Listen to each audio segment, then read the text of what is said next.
செட்டைகளால் குஞ்சுகளை பாதுகாக்குது. வானத்திலே வட்டமிடும் கழுகினை பாரு, தன் செட்டைகளால் குஞ்சுகளை பாதுகாக்குது. அதுபோல் உன்னையும் என்னையும் இயேசு பாதுகாப்பாரே, பயப்படாதே தம்பி தங்கையே. அதுபோல் உன்னையும் என்னையும் இயேசு பாதுகாப்பாரே, பயப்படாதே தம்பி தங்கையே.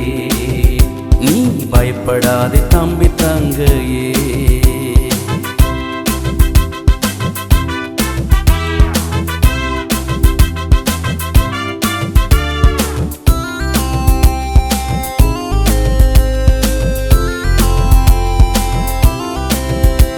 உன் வழிகள் எல்லாம் உன்னை பாதுகாக்கு, தூதர்களை அனுப்பிடுவாரே. உன் வழிகள் எல்லாம் உன்னை பாதுகாக்க தூதர்களை அனுப்பிடுவாரே. பகலிலே வெயிலாகிலும் இரவிலே நிலவாகிலும் உன்னை சேதப்படுத்துவதில்லை.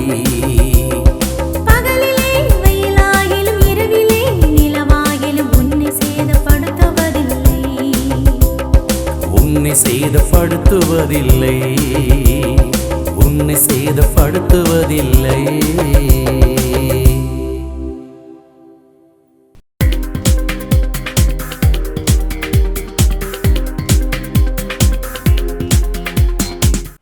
ஆசியாவிலேயே சிறுவர்களுக்காக ஆரம்பிக்கப்பட்ட முதல் ஊழிய இயக்கம் பாலியர் சங்கம்.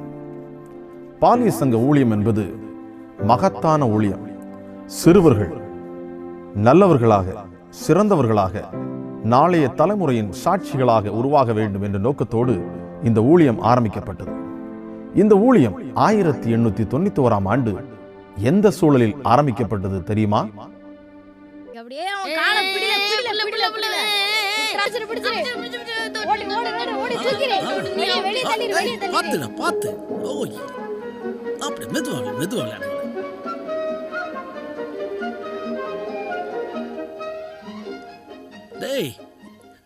அப்படிதான் விளையாடுங்க. என்னது பள்ளிக்கூடம் அடிக்கிற அடியில ரத்தம் கொப்பளிச்சாலும் பரவாயில்ல, இவங்க திருத்தணும். வருவாங்கல்ல, அவ்வளவு பேரும் நம்ம ஸ்கூல்ல படிக்கிறவன் தான். வாடா, உங்களை நான் திருத்துறேன். ஆம், இப்படியான சிறுவர்கள் அவர்களின் வாழ்வு மாற வேண்டும் என்று அவர்களுக்காக பிரயாசப்பட்டவர்தான் திரு சாமுவேல் பாக்கியநாதன் அவர்கள். அவர்களுடைய வாழ்வில் ஒரு நாள், பிள்ளையாண்டான் மேல் உன் கையை போடாதே, பிள்ளையானவன் நடக்க வேண்டிய வழியிலே அவனை நடத்து, அவன் முதிர் வயதிலும் அதை விடாதிருப்பான். உமது நல்ல ஆலோசனைகளுக்கு நன்றி சுவாமி. ஆமேன். எதிர்கால சந்ததிக்காக அவர்கள் செய்த காரியம் என்ன தெரியுமா? இரக்கம் காட்டும் தேவா, இளம் சிறார்களை மீட்க. 6 மாதம் ஆண்டவர் கிருபையா நம்ம ஜெபத்தை கேட்டிருக்கிறார். ஒருவேளை ஒரு நல்ல தெளிவை கொடுத்திருக்கிறார் ஆரம்பிக்க சொல்லி. பாலியர்களுடைய பக்தி விருத்தி அடையணும். நாம உருவாக்க போகிற இந்த ஊழியத்தினுடைய ஐக்கியத்துக்கு எப்படி பேர் வைக்கலாம்? நீங்க சொன்ன மாதிரியே பாலியர் பக்தி அபிவிருத்தி சங்கம். அருமையான பெயரா இருக்க, பாலியர் பக்தி அபிவிருத்தி சங்கம். ஆம், இப்படியாக தியாகத்தோடு ஆரம்பிக்கப்பட்ட இயக்கம்தான் பாலியர் பக்தி விருத்தி சங்கம். திருநெல்வேலி திருமண்டலத்தில் 6 சபை மன்றங்கள், சென்னை, மும்பை மற்றும் ஈரோடு பகுதிகளிலும் இந்த ஊழியங்கள் சிறப்பாக நடைபெற்று வருகிறது. பள்ளி ஊழியங்கள் என்னென்ன?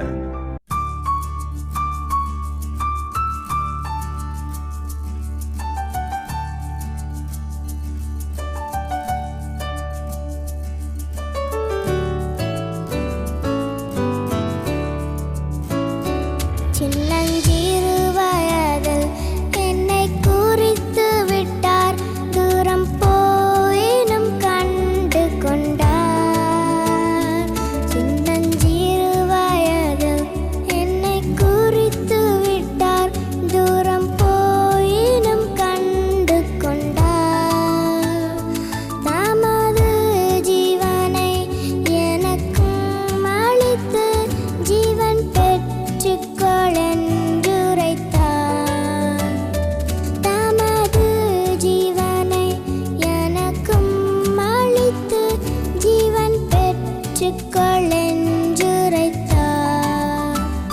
வருடந்தோறும் தங்க வசன தேர்வு எழுதும் பிள்ளைகளுக்கு தங்க மெடல் கொடுக்கும் நல்ல பணி ஆனந்தமே பரமானந்தமே இது மாபெரும் பாக்கியமே. குற்றால முகாமின் மூலம் மறுரூப வளாகத்தில் மனமாற்றம், மகிமையான இயேசுவோடு குழந்தைகளின் சந்திப்பு. தினமும் 1000 குழந்தைகள், மொத்தம் 9 நாட்கள். பாடல்கள். கலக்கலான சிட்டி குற்றால சிட்டி, கலக்கலான சிட்டி குற்றால சிட்டி. நாடகங்கள். கலகலகல சிட்டி காண கேக்கும் சிட்டி, கலகலகல சிட்டி காண கேக்கும் சிட்டி. கதை நேரம். சுற்றி சுற்றி அருவியால குற்றாலம் பெரும் மவுசு, உன்னை சுற்றியே இருந்தாலே உனக்கு கிடைக்கும் மவுசு. ஏ ஹூ ஏ ஏ ஏ ஹூ. சந்தோஷ ஐக்கியம்.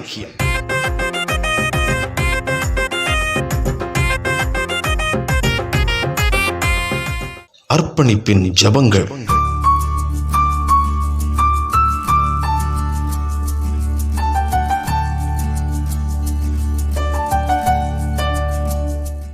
குழந்தைகளின் வாழ்வில் ஒரு அதிசய தொடக்கம். வாழ்வில் இயேசுவை சந்திக்கும் சந்தியா வேளை.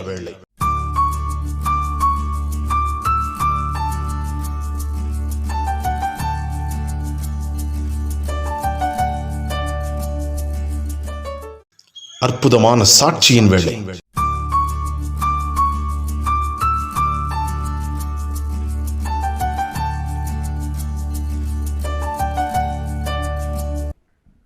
மனமகிழ்ச்சி பண்டிகைகள். Taste and see that the Lord is good. Taste and see that the Lord is good. Taste and see that the Lord is good. Blessed is the man who trusts in him. Blessed is the man who trusts in him. நல்மேப்பர் சிறுவர் முகாம். இந்த முகாமின் மூலம் தொடப்படும் பிள்ளைகள் ஆயிரக்கணக்கான பிள்ளைகள். அன்பான இயேசப்பா உம் பிள்ளை நானப்பா, என்னோடு பேசும் எந்தன் ஜெபம் கேளும். சிலுவை மரணம் எனக்காக சிந்தின திரு ரத்தம் எனக்காக. சிலுவை மரணம் எனக்காக சிந்தின திரு ரத்தம் எனக்காக. கிறிஸ்துமஸ் காலங்களிலே 2000க்கும் அதிகமான பிள்ளைகளுக்கு புத்தாடை வழங்கும் ஊழியம். இந்த சிறுவர் ஊழியத்தின் மூலமாக உயர்தரமான சிறுவர்கள் உருவாகி கொண்டிருக்கிறார்கள். இங்க போன்ற குழந்தைகளை நல்வழிப்படுத்தி வரும் பாலியர் சங்க ஊழியத்துக்காக தினமும் ஜெபிப்பீங்களா? இந்த சிறுவர் மிஷனரி ஊழியத்தை உங்களுடைய அன்பினாலும் காணிக்கையினாலும் தாங்க முன்வருவீர்களா? நேசிக்க முன்வருவீர்களா? இந்த மிஷனரி பணி இன்னும் பல நூற்றாண்டுகள் தொடரட்டும். நன்றியுடன் பாலியர் சங்கம்.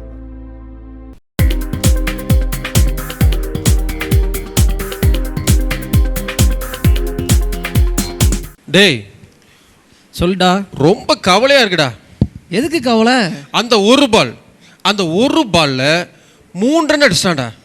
எனக்கும் அதை நினச்சாலே ஒரே கவலையா இருக்கு. கடைசி பால்ல போய் நம்ம டீம் தோத்துட்டா இப்படி. நீங்க 2 பேரும் பேசிக்கிட்டு இருக்க நான் அங்கிருந்து கேட்டுட்டு தான் இருந்தேன். உங்களுக்கு எவ்வளவு வருத்தம் இருக்கோ அதை விட பல மடங்கு எனக்கும் வருத்தம் இருக்கு. ஆனாலும் சோர்ந்து போக மாட்டேன். கப்பு நமக்கு தான்டா. கப்பு நமக்கு தானா? ஆமா கண்டிப்பா, அது மாற்றமே இல்லை. கப்பு எங்க வீட்லயே இருக்குடா. ஹலோ, அந்த கப்பு சொல்லலடா, நான் மேட்ச்ல உள்ள கப்பு. அந்த கப்பா? இங்க பாரு, போறோம், அடிக்கிறோம், தூக்குறோம். சரியா? ஆமா. எங்க அப்பா எதை தூக்குற? எப்பா நீங்க எப்படி வந்தீங்க? எப்பா அங்க பாருங்கப்பா. வர வேண்டாம்னு சொல்லிக்கோம்ல அங்கிள். உடனே சொல்லிருக்காமல இந்த பக்கம் வர வேண்டாம் அங்கிள். எப்பா உங்களை பாக்குறதுக்கு தூரத்துல இருந்து பார்க்க மகேந்திர சிங் தோனி மாதிரியே இருக்குன்னு எல்லாம் சொல்றாங்க. பாரு, ஏன்டா இப்படி சாப்பிட்ற நேரமும் கிரிக்கெட், தூங்குன அன்னைக்கு தூக்கத்தை வந்து கை மட்டும் ஆடுது எப்படிடா? அது பழகிட்டுப்பா. எப்ப நான் இப்போ ஒண்ணு கேட்டு, இவங்க 2 பேரும் வரக்கூடாதுன்னு சொல்லியிருக்கோம்ல. ஃப்ரெண்டுப்பா. ஃப்ரெண்டு வந்து நல்ல வழி காட்டணும். கிரிக்கெட் படிப்புல அந்த பால் மாதிரி தான் கிடைச்சிரும் பாரு. அன்னைக்கு ஒரு பாலை தூக்கி மூஞ்சில வீசுனீங்க, போனானா? பேட்டை தூக்கி அவன் அடிச்சீங்க, அவன் போனானா? அங்கிள் நீங்க விளையாட வாங்க. ஆமா பாரு, கடைசியில என்னை இப்படி ஆக்கிடுவோம் போல. எப்பா நீ நல்லா இருப்ப, போ போ போ. பெறவா பெறவு பார்த்தேன், பார்த்துக்க போயிட்டான். எப்ப நான் என்ன சொல்றேன்னா, என்ன சொல்றேன், கிரவுண்ட்ல 11 பேர் அடிக்கிற ஆள் இருக்கான் பாத்தீங்களா, அந்த 11 தாண்டி போனதான் அதுக்கு பேர் 6, உருண்டு போனா 4. இப்படியாவது மேட்ச் கடைசியில என்னைய கிரிக்கெட் பார்க்க வச்சிருக்கோம். இல்லப்பா, இல்ல என்ன சொல்ல வரேன்னா, அது இன்ட்ரெஸ்டா இருக்குப்பா. அதெல்லாம் வேண்டாம் எனக்கு. உங்க சார் அவர் என்ன வருத்தப்படுற ஒரு நல்ல நிலைமைக்கு கொண்டு வரணும்னு இன்னைக்கு மார்க்கெட்ல காலையில பார்த்தேன். மார்க்கெட்ல வேலைக்கு வந்தாப்லையா? உனக்கு படம் நடத்தினா கடைசியில் அப்படி ஆயிரம் இங்க பாரு, அவர் சொல்லியிருக்காரு. சரி, வீட்டுக்கு ஜோசப்ப கூட்டுவாங்க, அவனுக்கு கொஞ்சம் ஆலோசனை கொடுத்து, அதாவது இந்த பேச்சு திறமை நல்லா இருக்குது அவனுக்கு, அதை வச்சு உன்ன ஒரு பெரிய லெவல் கொண்டு வர போறாராம். சரியா? இப்ப நம்ம நேரா இன்னைக்கு லீவு தானே, அவன் லீவு தான் சார் வீட்டுக்கு போறோம். சரி, எப்படியாவது உடனே ஒரு நல்ல லெவலுக்கு கொண்டு வரணும். சரியா? நான் வந்து நீங்க போயிட்டு ஆர்வம் இருக்கிறது நல்லதுதான். இந்த ஆர்வத்தை, இந்த கிரிக்கெட் ஆர்வத்தை படிப்பு மேல கொஞ்சம் காட்டு, எக்ஸ்ட்ரா ஆக்டிவிட்டிஸ்ல காட்டு, வாழ்க்கையில உயரலாம். சரி, போகணும். என்ன சரிப்பா, அங்க போன இங்க போறேன்னு சொல்லிடாத. சரிப்பா, வந்துரு.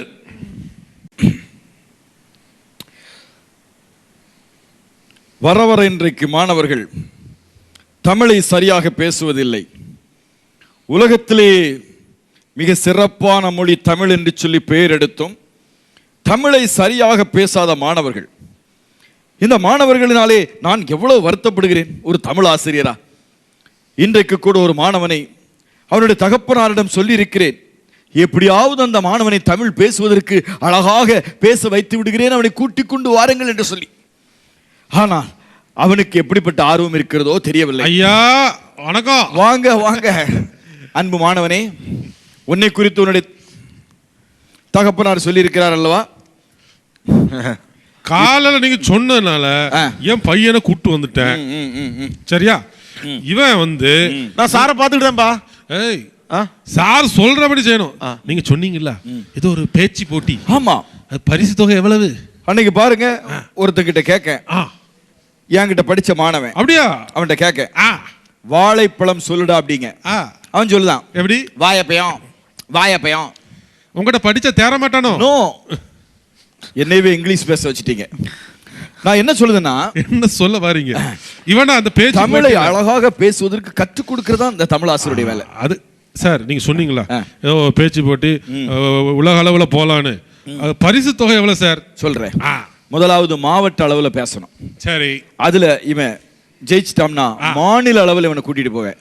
அங்க நிறைய பேர் நிறைய மாநிலத்திலிருந்து வருவாங்க. சரி, அவங்க மத்தியில பேசும்போது எல்லா மாநிலத்துல வந்து தமிழையா பேசுவாங்க? ஆள் இருக்காங்க. அது எல்லா இடத்துலயும் நம்ம ஆள் இருக்காங்க. சரி, அங்க இருந்து பேசிட்டு இருக்கும் போது அதுக்கப்புறம் பாத்தீங்கன்னா அதுல இவன் வந்து ஜெயிச்சிட்டான்னு வச்சுக்கோங்களேன், உலக அளவுல இருக்கிற உலக தமிழ் மாநாடு அதுல கொண்டு போய் நிப்பாட்டிடுவேன். பேசுறதுனால என்ன லாபம்? 1 லட்சம். 1 லட்சம்? இவ்வளவு நாள் எங்க சார் போனீங்க?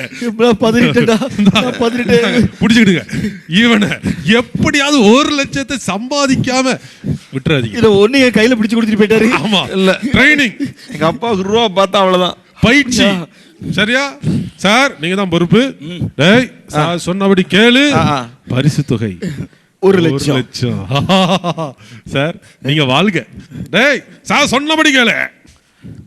அப்பா நான் கேட்கிறேன் சார், நான் கேட்கிறேன் மாணவனே, உங்க அப்பாவுக்கு பண ஆசை கொஞ்சம் உண்டோ? ரொம்ப. அது தெரியும். ரொம்ப ரொம்ப. 1 லட்சம் நான் பயந்துட்டேன். இனிமே அவர்கிட்ட கொஞ்சம் குறைச்சே சொல்லுவேன். மாணவனே, நான் 1 லட்சத்திற்காக இந்த போட்டிக்கு நான் உன்னை அழைத்து போகல. 1 லட்சம் பெரிதில்லை. நீ பேசுவது தமிழ். அந்த தமிழை அழகாக பேசிவிட்டால் எனக்கு எவ்வளவு பெரிய மரியாதை கிடைக்க தெரியுமா? கிடைக்கட்டும். அதற்காக நான் உனக்கு ஒரு தலைப்பு தரப்போகிறேன். அந்த தலைப்புல பேசுறேன் சார். தலைப்புல பேசுவியா? தலைப்புல பேசக்கூடாது. தலைப்பு என்னன்னு கேட்டுட்டு அதுல இருந்து பேசணும். அத பேசலாம். நான் செலக்ட் பண்ணிருக்கிற தலைப்பு. செலக்டா? அந்த எடுத்திருக்கிற அந்த தலைப்பு. சரி. மகா அலெக்சாண்டர். மகா அலெக்சாண்டர். அவர் யார் சார்? அவர் தானே அங்க மகா அலெக்சாண்டர் தெரியுங்களா? தெரியும், நல்லா தெரியும், நல்லா. அந்த நாட்களிலே அவரை எதிர்த்த யாவரையும் அவர் அழிக்கிறதுக்காக போரிட்டு கொள்ளுவார். இல்ல எந்த அரசரை வச்சு? அந்த இப்படி அது தெரியும், இது தெரியும், தெரியுமா? தெரியும் தெரியும் தெரியும், அது தெரியும். அவர் குதிரையிலே பயணம் பண்ணி ஒவ்வொரு இடத்திற்காக போய் தன்னுடைய வீரர்களோடு போய் எல்லாரையும் அழிக்கிறதான அவருடைய வேலை. எதுக்கு? ஓ சரி சரி சரி, இது அவருக்காக, அந்த இதுக்காக. அப்படிப்பட்ட அந்த மகா அலெக்சாண்டர் ஒரு நாள் தன்னுடைய சாகும் தருவாயிலே இப்படிப்பட்ட ஒரு வார்த்தையை சொன்னார். நான் ஒன்றும் கொண்டு வந்ததில்லை, ஒன்றும் கொண்டு போனதில்லை என்பதற்கு அடையாளமாக என்னுடைய கரங்களை எனக்கு அடக்கம் செய்கிற பெட்டியிலே தனியாக நீட்டி அதை வெளியில விடுங்கள் என்று சொன்னார். நீ என் கை பிடிச்சு பார்த்தேன், கை நீட்டின உடனே அப்படி பார்த்தேன். நான் அது எனக்கு தெரியும், எனக்கு நல்லாவே மைண்ட்ல இருக்கு. எனக்கு என்னமோ உன் மேல கொஞ்சம் சந்தேகம் இருக்கு. நீ இதை பேசுறது கொஞ்சம் கஷ்டம். நான் பேசுறேன் சார். அதனால நான் என்ன பண்றேன்னா, நூலகத்துல இந்த மகா அலெக்சாண்டர் புக்கை உனக்கு எடுத்து வைக்கேன். அதுல இருக்கிற குறிப்புகள் எடுத்துக்கோ.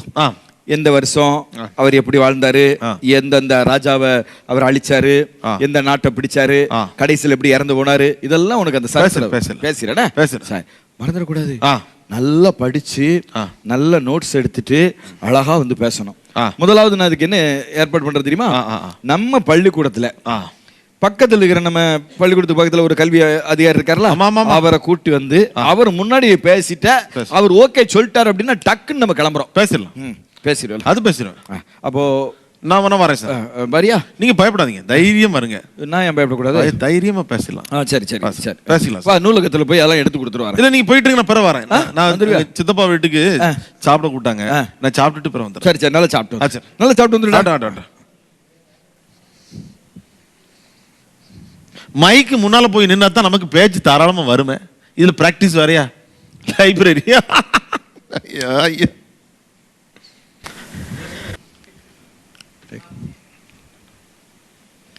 இந்த அருமையான நிகழ்வுக்கு வந்திருக்கிற உங்கள் எல்லோரையும் அன்புடன் வாழ்த்தி வரவேற்கிறோம். இன்றைக்கு நம்முடைய பள்ளியினுடைய மாணவன் தமிழிலே அழகாக பேச இருக்கிறார். அதை கண்டுகளிப்பதற்காக நிறைய பேர் வராங்க. அது மட்டுமல்ல, கல்வி அதிகாரி பையனை கூட்டு வந்து சார். கூட்டு வந்துட்டீங்களா? எல்லாரும் பார்த்துட்டு இருக்காங்க. என் பையன் தான் பேசும். என் பையன் கை தட்டுங்களேன். என் பையன் சார். என்னடா இது, இவர் எதுக்கடா கூட்டு வந்த? அப்பா அது தெரியுண்டாளுங்க. இப்ப எனக்கு அப்பா, எனக்கு அப்பா, உனக்கு தான் அப்பா சார். நீங்க சொன்னது தூக்கமே. ஐயோ ஐயோ, 1 லட்சம். இது மாட்டளவுல ஃப்ரெண்ட்ஸ் வாங்க தம்பி பாரு. தெரியும் இவங்க நம்ம உங்களோட பேசிட்டு இருப்பாங்களே. எல்லாரும் அமைதியா இருக்கணும். அதிகாரி வர நேரம் நம்ம எல்லாம் அமைதியா இருக்கணும். தம்பி பேசுவாங்க, அதுக்கப்புறம் அதிகாரி பாராட்டு கொடுத்துட்டாங்கன்னு வச்சுக்கோங்களேன், ஒரு பிரச்சனை கிடையாது. 1 லட்சம் சொல்ல முடியாது. அதிகாரியே சில நேரத்தில் கையில ரூபா வச்சிருந்து ஒரு 10,000 ரூபா கூட கொடுத்துட்டு போகலாம், அவ்வளவு வாய்ப்பு இருக்கு. இல்ல அதுக்கப்புறம் அது வெளியில போனது 1 லட்சம். இப்போ சார் வணக்கம் சார். சார் சார் சார் வணக்கம் சார். சார் எங்க பையன். வணக்கம். வணக்கம். அது என்னன்னா, உங்களை நான் ஏன் கூப்பிட்டுட்டோம்னா, நம்மளுடைய பள்ளிக்கூடத்திற்கு பக்கத்துல தான் நமக்கு இந்த நீங்க இருக்கிற ஆபீஸ் இருக்கு பாத்தீங்களா, எஜுகேஷன் ஆபீஸ் இருக்கு பாத்தீங்களா, அதனால தான் நான் உங்களை கூப்பிட்டுக்கிட்டேன். கஷ்டப்படுத்தினா நீங்க நினைச்சிட கூடாது. நாங்க அங்க சும்மா இல்ல, நாங்க இருந்துட்டு இருக்கீங்களா? நீங்க எங்களுக்கு வந்து வரும்போது எங்களுக்கு சந்தோஷம் தானே. அப்புறம் தமிழ் ஆசிரியரே, உங்களுக்கு நல்ல ஆசிரியர் பட்டம் வாங்கி தரதுக்கு நான் ஏற்பாடு பண்றேன். ரொம்ப நன்றி. செம்மொழியாம் தமிழ் மொழியை இங்கே எடுத்துரைக்கும் மாணவன் யார்? என் அன்பு மாணவன். என் பையன் சார். சார் தான் அவ்வளவு பயிற்சி. அவனை கூப்பிட்டுட்டு வந்து மார்க்கெட்ல இருந்து கூப்பிட்டு வந்தாரு. உசுசும் கூடாது. எதுக்கு நீங்க சார்? அது நான் சொல்லிடலான்னு பார்த்தேன், அதுக்குள்ள அவரே. ஐயா பெரியவரே, உங்க மகன் எதிர்காலம் சிறப்பா இருக்கும் சொல்லிட்டாரு. 1 லட்சமா பரிசுக்காக நீங்களும் மாணவர்களா? ரொம்ப சந்தோஷம். நீங்களும் நல்லா ஐயா நீங்க தமிழ் ஆசிரியரே துவங்குங்க. நான் ஆரம்பிச்சிடுறேன். இங்க வரீங்களா? உட்காரணுமா? உட்காந்துக்கிறேன். சரி, நான் எங்க உட்கார? கொஞ்சம் தள்ளி விட்டுக்கிறேன். ஓரமா உட்காந்துக்கிறேன். என் பையன் எங்க அப்பா. அப்பா தம்பி நல்லா பேசு சார். ஷோட்டாலாம் வச்சிருக்கீங்களா? எல்லாம் இருக்கு. ஆரம்பிச்சலாம்ல? ஐயா ஆரம்பிச்சிட்டுமா? இந்த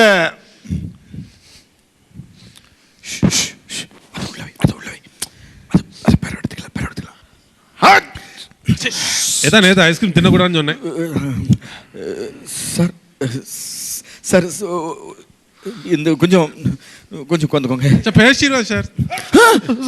சார் நல்லா சரிகாரிடா. சாரி சாரி சாரி சாரி ஏன் முஜ்ஜுன்னு நினைச்சேன். கொஞ்சம் கொஞ்சம் பதறிட்டான், நான் சமாளிச்சிட்டேன்.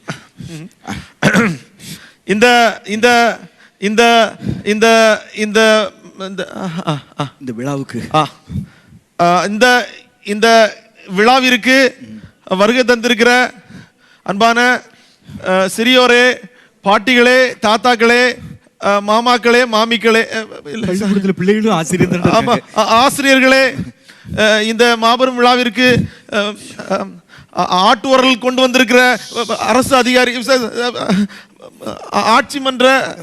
ஆட்சி அதிகாரி அவர்களே. சாதாரண அதிகாரி தான்டா, ஆட்சி மன்ற அதிகாரிலாம் சொல்லிட்டு இருக்கானே. பேப்பர் இப்படி படிச்சுட்டு வந்தாரா தெரியலையே. மற்றும் எனது தமிழ் ஆரியவர் அவர்களே, ஆசிரியர் அவர்களே, உங்கள் யாவருக்கும் எனது அன்பின் வணக்கத்தை தெரிவித்துக் கொள்கிறேன். இன்று நான் பேச எடுத்துக்கொண்ட தலைப்பானது மகா ஆரோக்கியமுத்து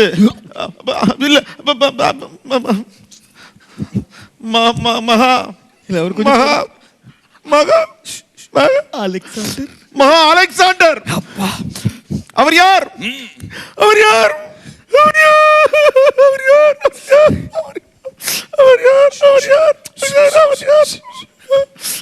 அவர் ஒரு முறை பிரேக் டான்ஸ் ஆடிக்கொண்டிருந்தார். பிரேக் டான்ஸ் இல்லை, இடுப்பிலிருந்து பெல்ட்டை உருவினார். வீட்டுக்கு ஒற்றை அடித்துக் கொண்டிருந்தார். இல்லை ஃபேனில் பிடித்து தொங்கினார், ஜம்ப் பண்ணினார், கழுத்தில் டை கட்டியிருந்தார். அது சரியாக இருக்கிறதா என்று செக் பண்ணி பார்த்தார். சரி, தலையில் துண்டை போட்டு ஓடிவிட்டார். இத்தனை நேரம் உரையை முடித்துக் கொண்டு நன்றி வணக்கம். கைத்தட்டா. சூப்பர்டா. என்ன நடக்கு?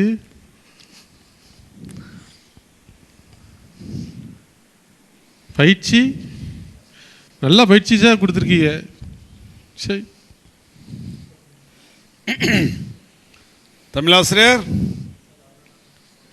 என்ன நடந்திருக்கு? ஒரு கிரேட் அலெக்சாண்டரை பத்தி பேசும்போது ஏன் அழணும்? எவ்வளவு ஒரு கம்பீரம்! எல்லா பயிற்சி சார் தான் கொடுத்தாங்க. இல்லை தப்பு நடந்திருக்கு. அது எங்க நடந்திருக்குங்கிறதையும் எனக்கு தெரியுது, நான் கண்டுபிடிச்சிட்டேன். ஆசிரியர் மேல நீங்க குற்றம் சுமத்தக்கூடாது. ஏன்னா அவர் கற்றுக் கொடுக்க வேண்டிய ஒரு முக்கியமான நபர். அவர் கற்றுக் கொடுத்திருக்கிறார். தம்பி, உனக்குள் ஒரு திறமை இருக்குங்கிறத உன்னுடைய ஆசிரியர் கண்டுபிடிச்சு உனக்கு அதை கற்றுக் கொடுத்தது உண்மைதானே? நீ என்ன பண்ணியிருக்கணும்? ப்ராக்டிஸ் பண்ணியிருக்கணும். பாருங்க, உங்க மகன் ப்ராக்டிஸ் பண்ணாம ஒரு மேடையில் ஏறலாமா? ஆயத்தம் என்பது எவ்வளவு முக்கியமானது. லைப்ரரியில் போய் ப்ராக்டிஸ் பண்ண சார் சொன்னாங்க. நான் அங்க போகவே இல்லை. புக் எடுத்து படிக்க சொன்னாரா? இல்ல, படிக்க சொன்னாங்க. நான் படிக்கல. பாத்தியா, உனக்கு சரியான ஒரு ஆயத்தம் இல்லாத காரணத்தினால எல்லாருக்கும் முன்னாடி உனக்கு ஒரு பதட்டம் ஏற்பட்டுட்டு. அதுக்கு முன்னாடி நீ என்ன நினைச்சிருப்ப நான் சொல்லட்டா? ஏன்னா நாங்கெல்லாம் ஒரு காரியத்தை பார்த்து கண்டுபிடிச்சிருவோம். எனக்கு பேச தெரியும், எல்லாம் தெரியும், புக்கெல்லாம் பார்க்கணும் அவசியம் இல்லை, ப்ராக்டிஸ் பண்ணணும் அவசியம் இல்லை நினைச்சியா? பாத்தியா, உனக்குள்ள இருக்கிற திறமைய நீ நம்பி ஏமாந்துட்ட. ஆனா அந்த திறமைய நீ எங்க கொண்டு வரணும் தெரியுமா? உனக்கு நான் சொல்லித்தரேன் பார். உன்னையும் என்னையும் உருவாக்கின ஒரு கடவுள் இவர் இருக்கிறார். அவர்கிட்ட தான் ஒரு வல்லமை இருக்கு. அவருக்கு முன்னாடி நம்ம தாழ்மையாக இருக்கணும், ஆசிரியருக்கு முன்னாடி பணிவாக இருக்கணும். ஆயத்தம், ப்ராக்டிஸ், நமக்கு அது ரொம்ப முக்கியம்.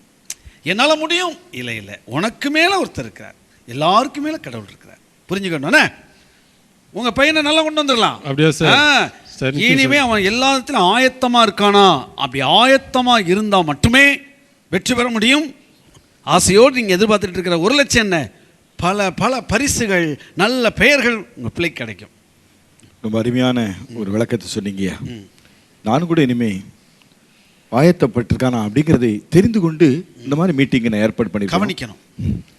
நீங்களும் தான் ஆயத்தம் ரொம்ப முக்கியம்.